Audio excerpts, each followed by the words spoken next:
ചെറിയൊരു ലാഭത്തിന് വേണ്ടി ഇതുപോലെയുള്ള പ്രൊമോഷൻ വീഡിയോ, അതായത് ഗെയിമുകളൊക്കെ പരിചയപ്പെടുത്തുന്ന പ്രൊമോഷൻ വീഡിയോ ചെയ്യുമ്പോൾ നിങ്ങളുടെ സ്വാർത്ഥ താല്പര്യമായിരിക്കാം.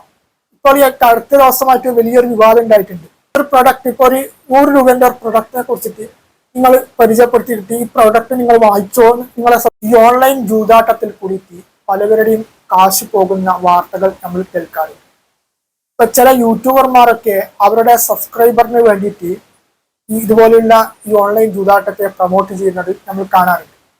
കാരണം അവർക്കൊരു പ്രൊമോഷൻ വീഡിയോ ആയിരിക്കാം, പക്ഷെ അവരെ വിശ്വസിച്ച് അവരുടെ വീഡിയോ കാണുന്ന സബ്സ്ക്രൈബർമാരെ കൊലക്ക് കൊടുക്കുന്നതിന് തുല്യമാണ്. കാരണം അവരുടെ വീഡിയോ വെച്ചപ്പോൾ ലക്ഷക്കണക്കിന് വ്യൂസ് ഉണ്ടാവും. ഈ ലക്ഷക്കണക്കിന് പേര് കാണുന്നവരിൽ ആ ജൂതാട്ടത്തിലേക്ക് തീർച്ചയായിട്ടും കടന്നു ചെല്ലാതിരിക്കില്ല. പലവരും പറ്റിക്കപ്പെടുന്നത് ഇതുപോലെയുള്ള ജൂതാട്ടത്തിലാണ്. ഈ ഓൺലൈൻ ജൂതാട്ടത്തിൽ ഒരുപാട് കാശൊക്കെ നഷ്ടപ്പെട്ടു സ്വയം ജീവനൊടുക്കിയിട്ടുള്ള പല വാർത്തകളും നമ്മൾ കേൾക്കുന്നതാണ്. ഇപ്പൊ നിസാര ലാഭത്തിന് വേണ്ടി ഇത്തരം പ്രൊമോഷൻ വീഡിയോ ചെയ്യുന്ന എൻ്റെ യൂട്യൂബർമാരോട് ഒരു അപേക്ഷയായിട്ട് പറയാനുള്ളത്, നിങ്ങളുടെ വിശ്വസിച്ചാണ് നിങ്ങളുടെ വീഡിയോ നിങ്ങളുടെ സബ്സ്ക്രൈബർ കാണുന്നുണ്ട്. അതൊരു പക്ഷേ നിങ്ങൾ എന്റർടൈൻമെന്റ്, നിങ്ങൾ കാണിക്കുന്ന ഏതെങ്കിലും ഫാമിലി വ്ലോഗോ എന്തെങ്കിലും തരത്തിലുള്ള ഒരു എന്റർടൈൻമെന്റ് അവർക്ക് ഇഷ്ടപ്പെട്ടത് കൊണ്ടാകാം.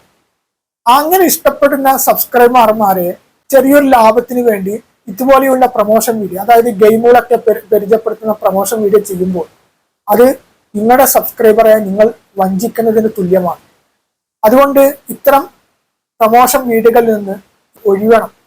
കാരണം നിങ്ങളെ വിശ്വസിച്ചിട്ടുള്ള സബ്സ്ക്രൈബർമാരെ നിങ്ങൾ ചതിക്കുന്നത് ഒട്ടും ശരിയല്ല. നിങ്ങളുടെ സ്വാർത്ഥ താല്പര്യമായിരിക്കാം. ഇപ്പോൾ ഈ അടുത്ത ദിവസമായിട്ട് വലിയൊരു വിവാദം ഉണ്ടായിട്ടുണ്ട്.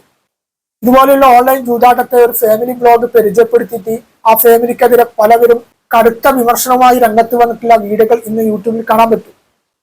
പക്ഷെ അവരൊക്കെ അവരുടെ സ്വാർത്ഥ താല്പര്യത്തിന് വേണ്ടി, അവരുടെ ലാഭത്തിന് വേണ്ടി ഇതുപോലെയുള്ള പ്രൊമോഷൻ വീഡിയോ ചെയ്യുമ്പോൾ കുറച്ച് കാശ് അവർക്ക് കിട്ടുന്നുണ്ടാവും. അപ്പൊ ആ കാശാണല്ലോ മെയിൻ ലക്ഷ്യം. എല്ലാവരും ചെയ്യുന്നത് കാശിന് വേണ്ടിയിട്ടാണല്ലോ. പക്ഷെ കാശെല്ലാം കിട്ടുമെന്നുള്ള രീതിയിലായിട്ട് ഇങ്ങനെ സബ്സ്ക്രൈബർമാരെ കൊടും വഞ്ചനയിലേക്ക് തള്ളിവിടുന്ന രീതി ഒട്ടും ശരിയല്ല. പല രീതിയിലുള്ള പ്രൊമോഷൻ നമുക്ക് ചെയ്യാം. ഇപ്പൊ ഒരു പ്രൊഡക്റ്റ്, ആ പ്രൊഡക്റ്റ് ഇപ്പൊ മോശമാണോ നല്ലതാണോ എന്നുള്ള കാര്യം നമുക്ക് അത് വേറൊരു വശം. നേരെ മറിച്ച് ഇതുപോലെയുള്ള ഓൺലൈൻ ജൂതാട്ടത്തെ നിങ്ങൾ മോഹന വാഗ്ദാനം നൽകി പരിചയപ്പെടുത്തുമ്പോൾ അതിൽ ഇരയാകുന്നത് പാവപ്പെട്ട നിങ്ങളുടെ സബ്സ്ക്രൈബർമാരാണ്. ഇതൊക്കെ കൊലക്ക് കൊടുക്കുന്നത് തുല്യമല്ലേ? ഒരിക്കലും ചെയ്യാൻ പാടില്ലാതൊരു കാര്യമാണ്. ചില യൂട്യൂബർമാരൊക്കെ ഇതിൽ നിന്ന് പിന്മാറിയിട്ടുണ്ട്. ഇത്തരം ആപ്പുകളെ പരിചയപ്പെടുത്തുന്ന ചാനലുകളെ നിയമവിരുദ്ധമായി കണക്കാക്കി യൂട്യൂബ് ബാൻ ചെയ്യുന്ന രീതി വരെ എത്തിയിട്ടുണ്ട്. അപ്പൊ യൂട്യൂബിന് തന്നെ മനസ്സിലാക്കാം ഇതൊരു തട്ടിപ്പാണെന്നുള്ള കാര്യം. ഇങ്ങനെ തട്ടിപ്പായിട്ടുള്ള കാര്യത്തെയാണ് അവരുടെ സബ്സ്ക്രൈബറിന് പരിചയപ്പെടുത്തി കൊടുക്കുന്നത്. ഇതൊക്കെ എങ്ങനെ അംഗീകരിക്കാൻ പറ്റും?